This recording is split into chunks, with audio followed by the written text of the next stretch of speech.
They laughed at the old man cleaning the school, until they realized he wrote the textbooks. As we dive into this story, don't forget to like and tell us where you're watching from in the comments. If you enjoy stories like this, make sure to subscribe for more powerful content. At Jefferson High, the day didn't begin with a bell. It began with the sound of keys. Before the sun stretched its light across the parking lot, Augustus Vann was already inside, unlocking doors, flipping light switches, rolling his mop bucket through the stillness. He moved like clockwork, not with urgency, but with reverence, as if the building itself deserved respect. Students called him Old Man Vann. Others just said the janitor. Nobody knew his first name, not even the teachers. To most, he was just another figure in the background. Easy to miss, easier to ignore. Bent back, wrinkled hands, quiet footsteps, always humming a low, almost gospel-like tune that echoed faintly through the halls. He never raised his voice, never interrupted. He just kept cleaning. Every morning, he wiped down the trophy cases filled with names that weren't his. Every afternoon, he scraped gum off desks where students never noticed his hands. And every evening, long after the final bell, he restacked chairs and straightened whiteboards, making the classroom ready again, as if preparing a sacred space. Some kids laughed at him, called him a relic, a joke. Once, a freshman poured soda on the floor just to watch him clean it. Augustus never scolded him. He simply mopped the mess and said, "Try not to slip on what you spill, son."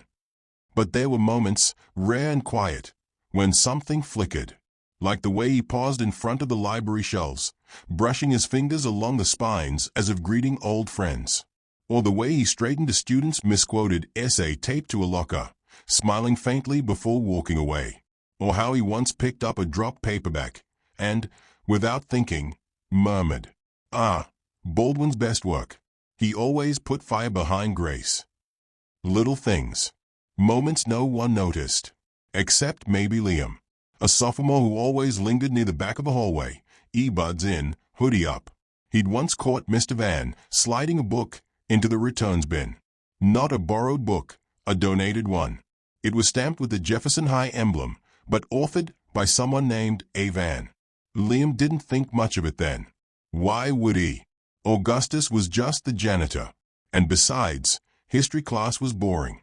Until the day it wasn't. Until the day Mr. Vann stepped into a classroom holding a mop.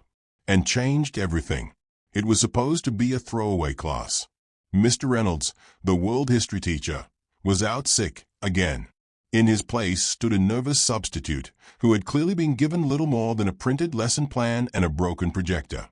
She tried her best, fumbled with the notes, cleared her throat 3 times, then asked the class a question she barely understood herself. Can anyone explain the Treaty of Tordesillas? Silence. Chairs squeaked. Someone yawned. A girl in the back snapped her gum twice just to hear something. The sub laughed awkwardly. No one? Really? And then, from the doorway, a calm, steady voice. The Treaty of Tordesillas was signed in 1494. It was an agreement between Spain and Portugal, sanctioned by the Pope, to divide newly discovered lands outside Europe. Heads turned. It was Mr. Vann, mop in one hand, dustpan in the other, still wearing his gloves. At first, the class chuckled. The janitor, but he kept speaking. Spain got lands west of the meridian. Portugal got everything to the east, including parts of what's now Brazil. It shaped colonization for the next 2 centuries. The room went quiet. His voice was calm, but precise, the kind of knowledge that didn't come from guessing. He spoke like someone who knew, someone who had taught. The substitute blinked. Would you like to finish the lesson?" Augustus smiled gently, shook his head. "No. I've got floors to mop. But thank you."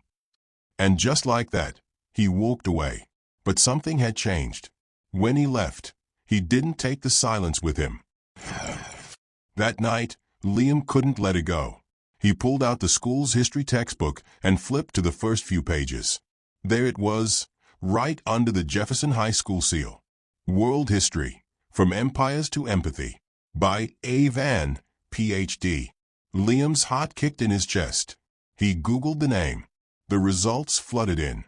Dr. Augustus Vann, Yale Professor Emeritus, author of 6 history textbooks, UNESCO Cultural Advisor, Presidential Medal of Humanities recipient, retired over a decade ago. The same man now waxing their cafeteria floors. Liam read it twice, then 3 more times. And the next morning, when Augustus passed him in the hallway with a nod and a smile, Liam didn't see a janitor anymore. He saw a mystery, a legacy hidden in plain sight. By Thursday, the whole school knew.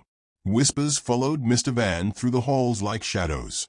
He wrote our textbook. He used to teach at Yale. Wait, he got a medal from the president. Students who once mocked him now stared. Teachers asked quieter questions. And Liam?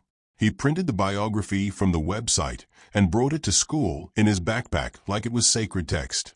That afternoon, the principal called for a school-wide assembly. No one knew what it was for until they saw the folding chair on stage and the man who walked out to fill it. No mop, no gloves, just Augustus Vann, standing beneath the spotlight.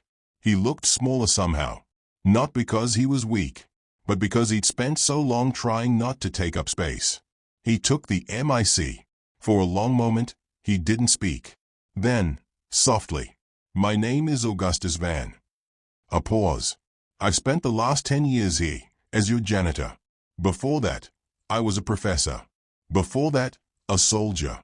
Before that, just a boy who loved books." The room was silent. You could hear someone's water bottle hit the floor. No one picked it up. "I wrote the textbooks some of you study. I helped write policies for global education. I stood in rooms with presidents and poets." Another pause. "And I'd give all of that up again for the woman I loved." He told them about his wife, Ellen, how she'd suffered a massive stroke, how he left his tenure at Yale to care for her full-time, how their savings drained, one hospital bill at a time. And when she passed, "I tried to go back, to teach again, but no university would take me. I was out of touch," they said. "Too old. So I applied here." Another silence. They said the only job open was janitorial. He smiled faintly. "I took it gladly." Murmurs rippled through the crowd. But Mr. Vann just looked out over the sea of young faces and said, "You see, I walked these halls long before any of you. Not with a mop, but with a mission. This school used my textbooks, and I thought, maybe I can still serve, just in a different way.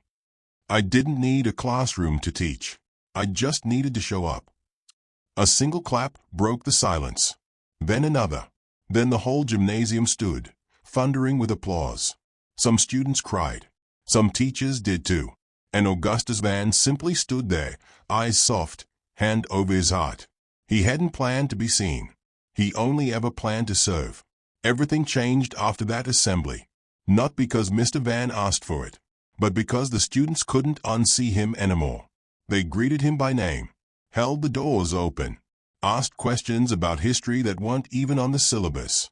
Some came just to sit near him in the lunchroom, hoping he'd drop a gem the way only he could. Empires fall when they forget who cleaned the floors beneath their thrones. One student left a note taped to the janitor's closet. "You taught me more in 10 minutes than I've learned all year. Thank you, Professor Vann."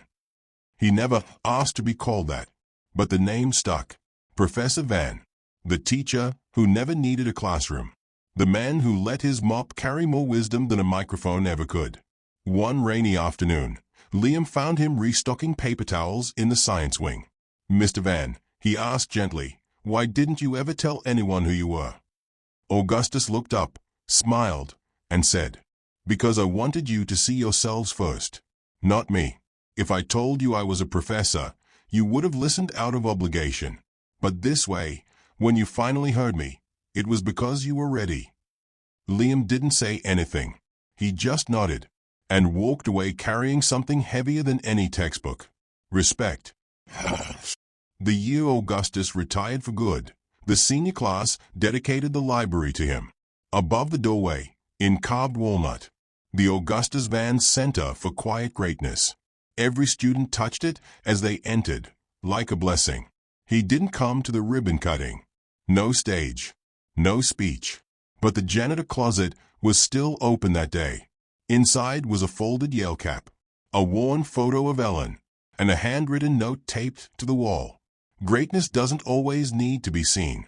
Sometimes it just needs to be swept into place. AV. Greatness isn't always loud, and wisdom doesn't always stand at the front of the room. Sometimes, the most extraordinary people are the ones we overlook, the ones who serve quietly, love deeply, and teach without asking for credit. Never judge someone by the job they do, because their story might just be the one that changes yours. If this story moved you, don't forget to like, share, and subscribe for more powerful short stories that inspire, challenge, and stay with you.